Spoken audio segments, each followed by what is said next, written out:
लगभग आप सभी लोगों ने हिमयुग के बारे में जरूर सुना होगा, जो कई लाखों वर्षों तक चलता है। क्या आपने कभी सोचा है इसके कारण ही पृथ्वी पर जीव जंतुओं की उत्पत्ति हुई थी?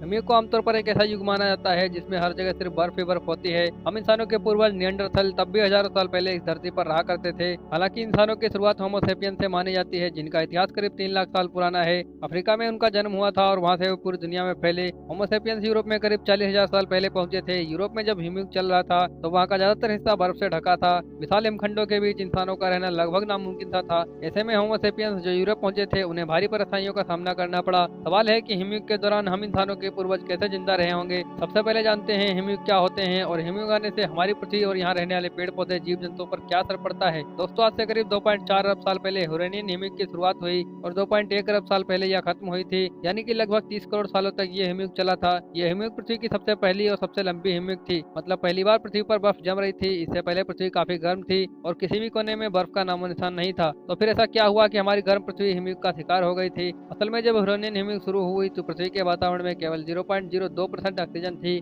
बाकी मेथेन गैस थी, जैसे कि आज शनि के एक चांद टाइटन पर है। वहीं जीवों के नाम पर यहाँ पर सिर्फ एक उसके जीव रहते थे। ये जीव बिना ऑक्सीजन के सांस लेने में सक्षम थे। हिमयुग आने से मेथेन, जो कि वातावरण को गर्म रखती थी, वो खत्म होने लग गई। उस समय हमारे सूरज की रोशनी आज से काफी कम थी और वह पृथ्वी को गर्म रखने के लिए काफी नहीं थी, जिससे वातावरण ठंडा होने लगा और धीरे धीरे करके इतना ठंडा हो गया कि हर तरफ बर्फ जमने लगी और इसके फलस्वरूप हुरैनियन हिमयुग की शुरुआत हुई। हिमयुग के दौरान पृथ्वी पर मौजूद समुद्र और जमीन सब कुछ जम गया था। इसके बदलते हुए तापमान और बढ़ती हुई ऑक्सीजन को उस समय के जीव झेल नहीं पाए, क्योंकि उनके लिए ऑक्सीजन एक विष के समान थी। इन जीवों को मरने के बाद एक नए प्रकार के जीवों का उदय हुआ, ऐसे जीव जो ऑक्सीजन का इस्तेमाल करके सांस लेते थे, जैसे कि हम लेते हैं। फिर इन्हीं सूक्ष्म जीवों के विकास ने आज की दुनिया की नींव रखी। हालांकि अगर आप समय यात्रा करके उस समय में जाकर देखेंगे तो आपको कोई जीव मरता दिखाई नहीं देगा, क्योंकि वे सभी सूक्ष्म थे, अर्थात वे सिर्फ एक कोशिका से बने थे जिन्हें आंखें से देखना असंभव है। और उनमें से भी ज्यादातर तो महासागरों में ही रहते थे। वो महासागर जो अब ग्लेशियर बन चुके थे। उस समय हमारी पृथ्वी पर इतनी बर्फ थी कि अंतरिक्ष में यह मात्र एक बर्फ की बड़ी बॉल दिखाई देती थी। वैज्ञानिकों का मानना है कि हिमयुग के दौरान पृथ्वी करीब 30 करोड़ सालों तक जमी रही, जिसके बाद पृथ्वी पर फिर से प्रक्रिया शुरू हुई और आज स्थिति में पहुंची। आखिरी हिमयुग अपनी चरम सीमा पर अब से लगभग 20,000 साल पूर्व था। माना जाता है यह हिमयुग 12,000 साल पहले समाप्त हुआ, लेकिन कुछ वैज्ञानिकों का कहना है ग्रीनलैंड और अंटार्कटिका पर अभी भी बर्फ की चादरें होने का अर्थ है।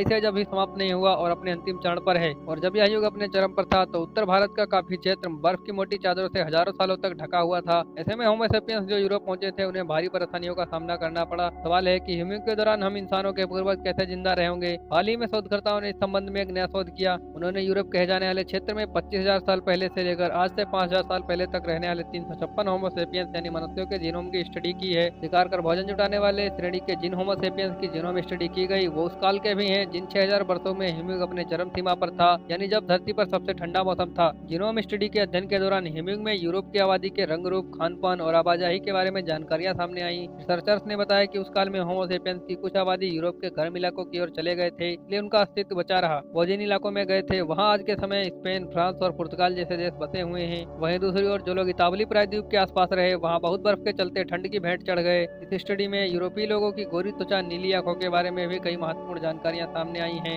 यूरोप में रहने वाले मनुष्यों के लिए यह अब तक का सबसे बड़ा डेटा है। यह स्टडी हमारी अब तक की उस जानकारी को अपडेट करती है कि हिमयुग में इंसान किस तरह जिंदा बच पाए और सर्वाइव किया। यूरोप में सबसे पहले निएंडरथल रहे और 40,000 साल बाद विलुप्त हो गए। यही वो समय था जब आधुनिक इंसानों की प्रजाति होमो सेपियंस यूरोप पहुंचे। हिमयुग के दौरान जब सबसे ठंडा मौसम था, तब बर्फ के बेहद बड़े बड़े टुकड़ों से यूरोप वाला इलाका ढका हुआ था और जहाँ की जमीन बर्फ के टुकड़ों से ढकी नहीं थी, वहाँ भी मिट्टी जम चुकी थी और इस युग को लास्ट ग्लेशियल मैक्सिमम कहा जाता है। हिमयुग में होमो सेपियंस के अलग अलग समूह यूरोप में जगह जगह घूमते रहे। इस दौरान वो विशाल स्तनधारियों का शिकार किया करते थे। उन्होंने मेमथ, राइनो और रेंडियर जैसे जानवरों का शिकार किया और उन्हें अपने भोजन बनाया। इसके अलावा पेड़ पौधों से भी भोजन प्राप्त करते थे। हिमयुग के दौरान वो इंसान बचे रहे जिन्होंने इबेरियाई प्रायद्वीप और फ्रांस के हिस्सों में शरण ली। ऐसे ही कुछ जगह थी जहाँ शरण लेने वाले होमो सेपियंस हिमयुग में समाप्त हो गए थे, जैसे कि इतावली प्रायद्वीप, जिसे पहले लास्ट ग्लेशियल में शरण स्थली माना गया था। जर्मनी के वरिष्ठ शोधकर्ता कहते हैं इतालवी प्रायद्वीप के रहनवासियों का विलुप्त हो जाना एक आश्चर्य से भरी घटना है। उस इलाके में प्रवास आज से करीब 19,000 साल पहले शुरू हो पाया। 14,000 साल पहले से लेकर 13,000 साल पहले यानी कि 1,000 सालों तक यूरोप के ज्यादातर हिस्सों में जलवायु गर्म हो गई थी और रहने लायक हो गई थी। दोस्तों, अब तक आप समझ गए होंगे कि कैसे इंसानों ने हिमयुग का सामना किया होगा। इस वीडियो के लिए एक लाइक तो बनता है और प्लीज अपने इस चैनल को सब्सक्राइब भी कर लें